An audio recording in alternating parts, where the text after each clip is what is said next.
நியாயம் என்பதன் பொருள் என்ன? நியாயத்தின் அர்த்தம் என்ன? அநியாயம் செய்பவன் மனதில் இரக்கம் பிறக்க வேண்டும்.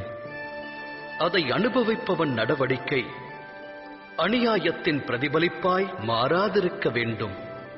இதனால் நியாயம் விளையுமா? இரக்கத்தை இதயத்தில் இருத்தாதவன் நியாயத்தை விடுத்து பழிவாங்கும் உணர்விற்கு தலை வணங்குகிறான். வினையை கொண்டு வினையை விதைத்து வினையை அறுக்க முனைகிறான். அநீதி என்னும் மார்க்கத்தில் சென்று அநீதி கொண்டே நீதி வழங்கத் துடிக்கிறான். நியாயம் வழங்க புறப்படுபவன் விதிப்பயனால் அநியாயம் இழைக்கத் துவங்குகிறான். அநியாய கடலில் மூழ்குகிறான். நியாயம் பழிவாங்கும் உணர்விற்கிடையே சிறு வித்தியாசமே உள்ளது. அந்த வித்தியாசத்தின் பெயரே தர்மம். உண்மைதானே? சிந்தித்து செயலாற்றுங்கள்.